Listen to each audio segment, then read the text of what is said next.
Hi guys, welcome to the channel. इस video में हम हमारे पास ED 87C55 का ICM है जो कि काफ़ी गाड़ियों में आता है।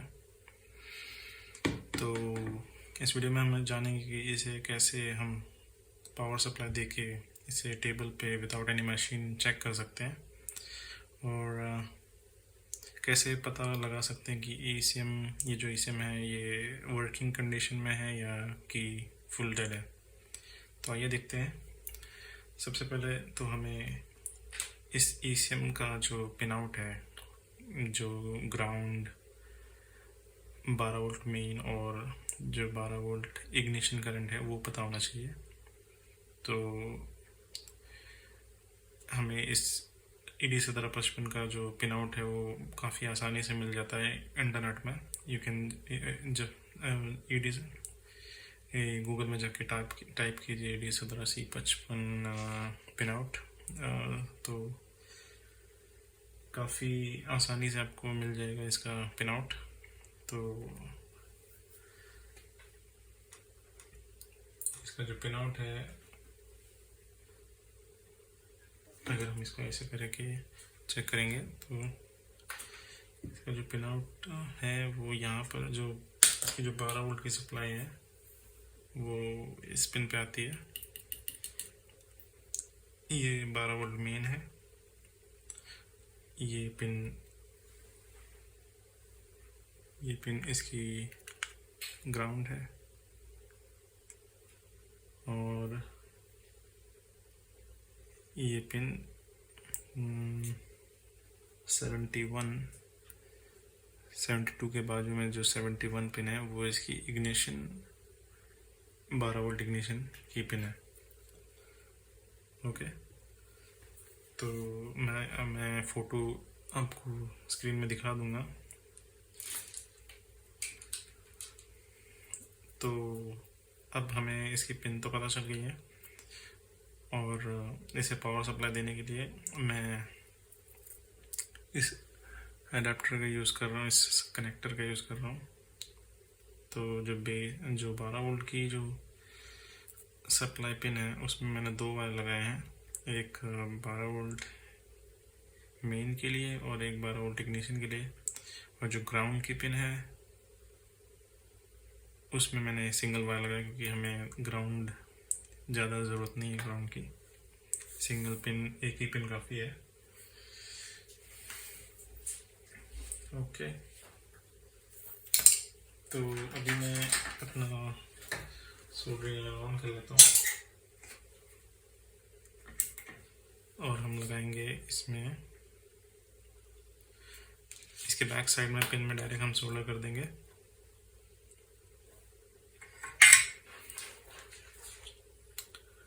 तो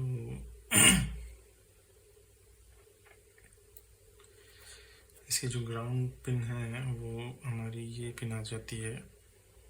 हम ग्राउंड वायर को इसको ऐसे सोल्डर कर लेंगे।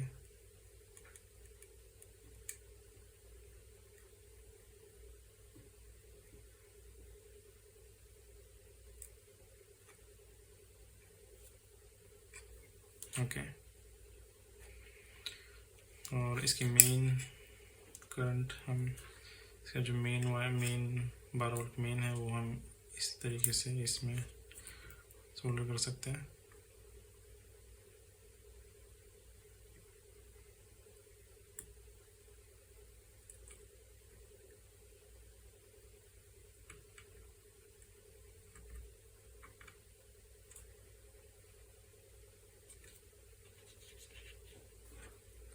अब बची जो 12 वोल्ट इग्निशन, वो हम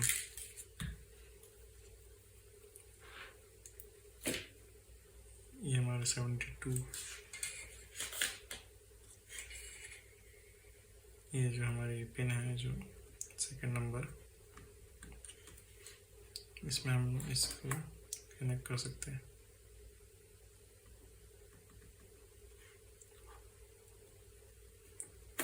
ओके, सो अब तीनों वायर लग चुके हैं हमारे, ग्राउंड, 12 वोल्ट मेन और 12 वोल्ट इग्निशन। अब हमें एक 12 वोल्ट अडेप्टर की ज़रूरत है, 12 वोल्ट का चार्जर भी बोल सकते हैं। तो अब जैसे ही मैं इसे कनेक्ट कर लूँगा,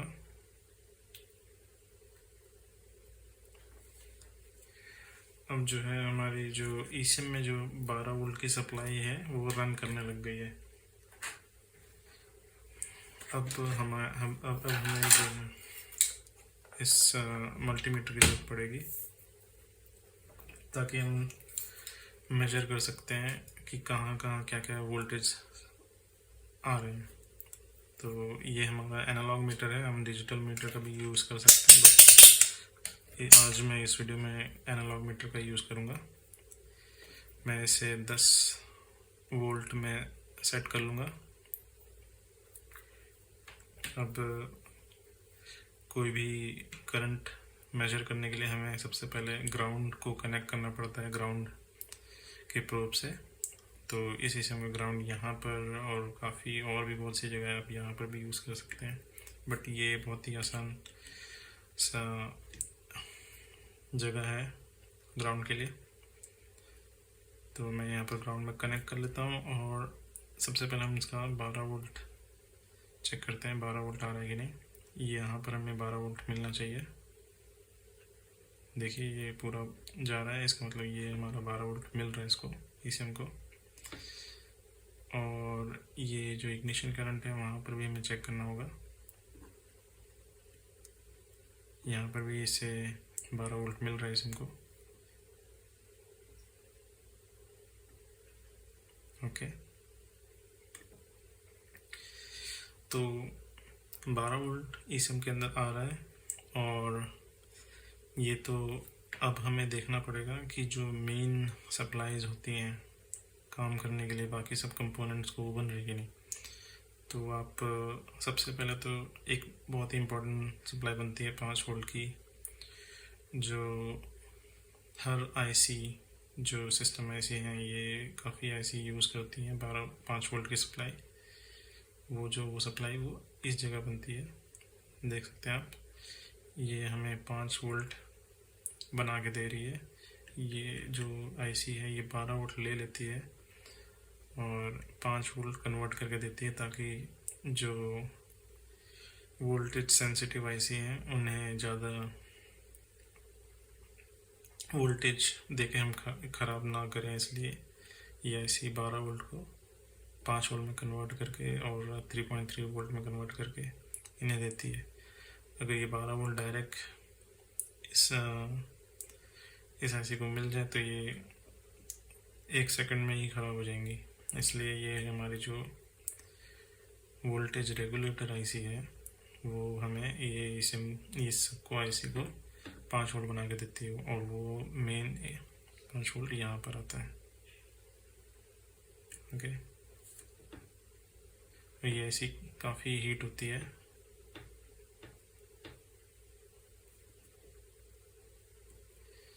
तो मैं रेकमेंड करूँगा कि आप इसे ज़्यादा देर ऐसे without any heat sink, without body, इसे ज़्यादा देर जैसे कि 5-10 मिनट तक ना ऑन करके रखें, क्योंककि ये बहुत ही ज़्यादा हीट होती है और इसको कहीं पर हीट सिंक भी नहीं मिल रही है पीछे से जो बॉडी में होती है। उसकी वजह से इस आईसी का ख़राब होने का चांसेस बढ़ता है। ओके, तो चलिए और चेक करते हैं 5 और कौन कौन सी सप्लाई होती है जो कि बहुत इम्पोर्टेंट होती है। एक सप्लाई है यहाँ पर, ये 5 वोल्ट की सप्लाई है। ये सिर्फ और सिर्फ आईसी की नहीं, बहुत सी चीज़ों के लिए 5 वोल्ट बनाती है। तो उनमें से एक ये है, एक ये है,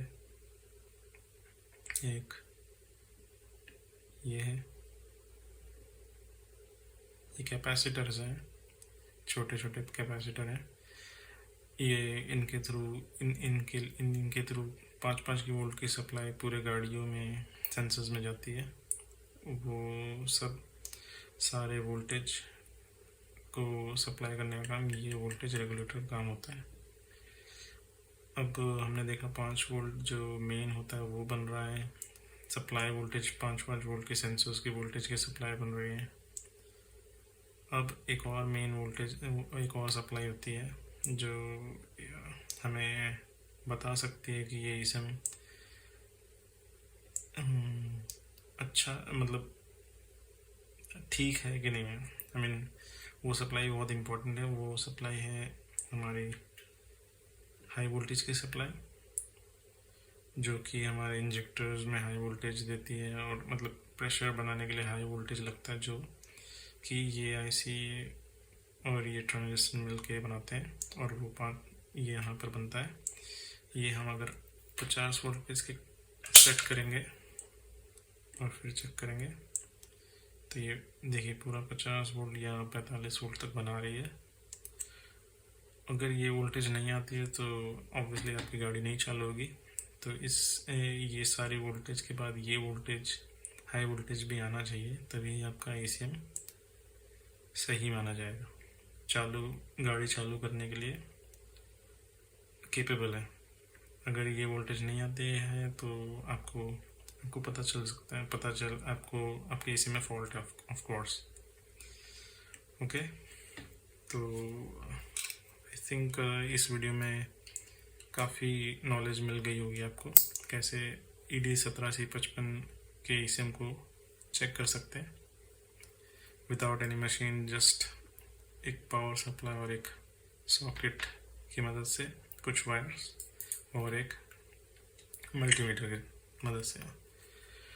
तो आशा करता हूँ आपको ये वीडियो पसंद आया होगा, काफ़ी इन्फॉर्मेटिव लगा होगा आपको। तो इस वीडियो को लाइक, सब्सक्राइब और हमारे YouTube चैनल को सब्सक्राइब कर लें, और आपके WhatsApp ग्रुप या कहीं पर भी आपको ये वीडियो शेयर करना होगा तो आप शेयर कर सकते हैं। ओके, तो अगली वीडियो में हम इस ACM का मेन रिले का जो एरिया है, वो भी बहुत एक इम्पॉर्टेंट फंक्शन है इस ACM का। वो भी फंक्शन है जिससे हमें पता कर सकते हैं कि ये ACM ठीक है कि नहीं, एक वर्किंग कंडीशन में है कि नहीं, क्योंकि वो भी एक इम्पॉर्टेंट सिग्नल देता है, और वो सब आपको नेक्स्ट वीडियो में हम बना के देंगे वीडियो। तो चलिए मिलते हैं, स्टे सेफ, जय हिंद।